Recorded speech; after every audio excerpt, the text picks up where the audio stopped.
Hello, this is Steve, Dichroic Glassman on YouTube. I'm applying the patina right now to my panel. Yeah, this looks a little different than what you're used to doing, I'm sure. On this tubing, this drill bit looking lead edge, I use a wire brush and I go around it and shine it up with this wire brush. And then I'm able to,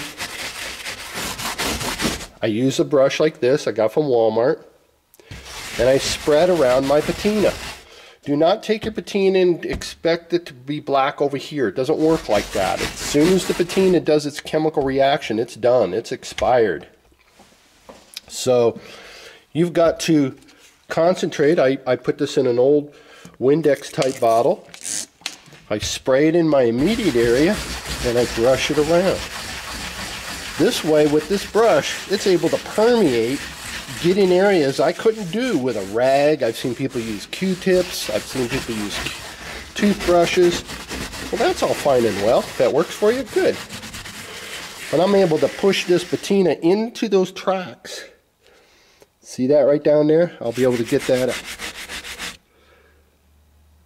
See, now I can get the patina in those cracks. That twisted drill bit stuff. I'm holding my hand with the camera in one hand and the panel in the other, so this is not as easy to do. Now on this side, what I've got to do is take steel wool and shine up all those joints. Well, not only the joints, but all the solder.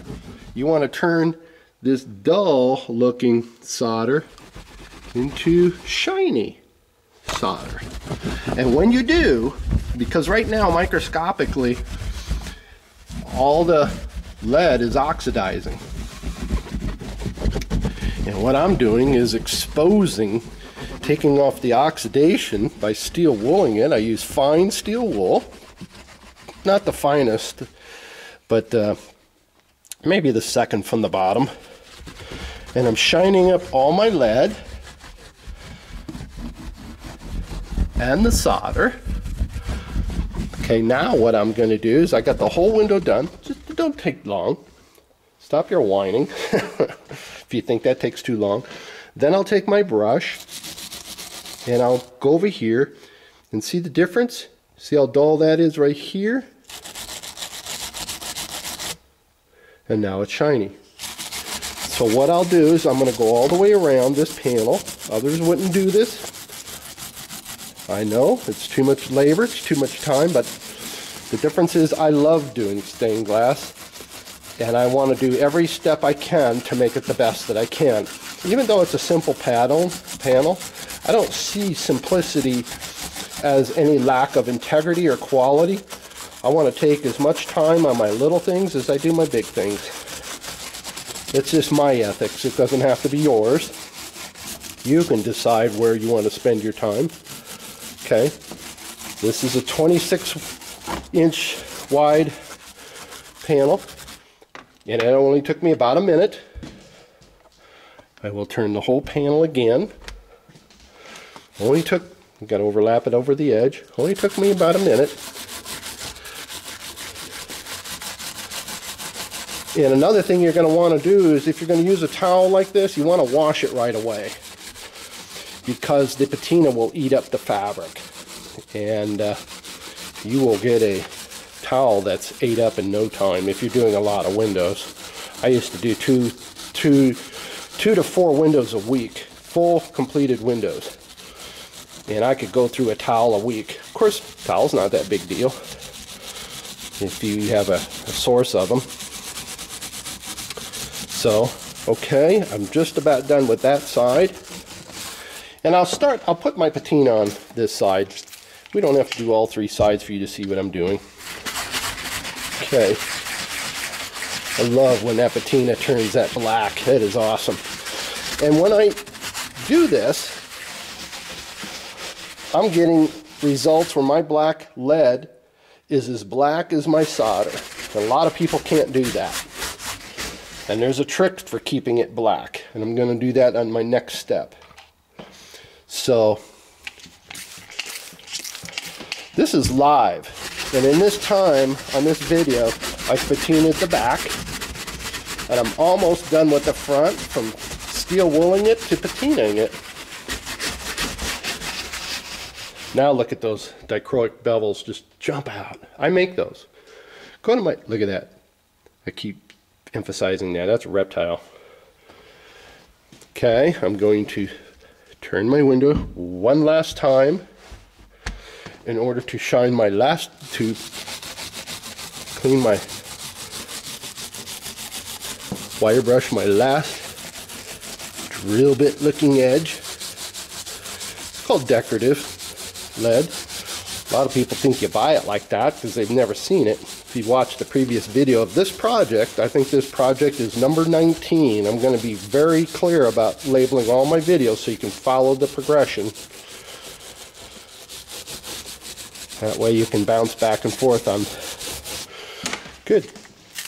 So in the matter of steel wooling, cleaning, polishing, or not polishing, but getting it all shiny, in the time of this video, right now it's 6 minutes and 13 seconds on my video camera. I'm holding my video camera in my left hand and doing all this in my right. Remember, your patina is only good for the immediate area you put it in. Yeah, I'm doing this all the way around, but keep in mind, whatever patina is here, all I'm doing is moving it around. I'm not moving the patina from here to here. It might look like that, but I know what I'm doing, so to speak. Okay. Last area now. I want to work on this area. I like the spray bottle. You can control, instead of dripping it out, pouring it out in the small little bottles that patina comes in. Find you an old Windex bottle. They work great. Okay. Here's the whole thing. All done. It's on a towel. Any raised edges, what I recommend is under your towel, if you're going to use the towel, use a sheet of plastic if you like. Plastic works really well. Put it over a piece of carpet padding, you know, a good ½ inch or so. And then that way these high peaks, these jewels that stick up, this is not a jewel, but you can imagine these dudes can stick up. I've seen them sticking up that high. Well, you got to be really careful when you clean your window and apply any pressure. If you have that three high jewels laying down on its back side and you press on that back somewhere, you're going to break a piece of glass, go right across. So use a piece of plastic, like you know, the real heavy gauge plastic, like you're going to insulate a window with. Or if you got to, just take a giant trash bag, those big black ones, those huge contractor ones, cut it open, make a big square out of it. Then that way you can fold it up, roll it up, put it away, and use it on the next project. Take it outside and hose it down, or wash it off in the kitchen sink when you get the patina off. Otherwise, that patina, it eats up this. It'll eat up cloth. It'll eat up plastic. It's crazy stuff. It's strong. It's nitric acid. So you want to take care of that. And I recommend most people use gloves, garden gloves or something, while you're doing this step. I don't. I've done it so many times. It's not an event for me. And here's my hands. Not too bad for just putting on that patina. You know, my bottle don't look so hot, and here's my brush. That's because it's done a gajillion windows. But anyway, I put on my patina a little different. And then the next step is the secret as to how you're going to keep it black.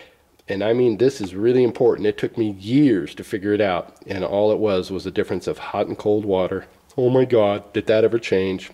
What a silly idea. What was holding me back from getting that dark, deep black? Well, next step, I'm going to go wash it. Bye.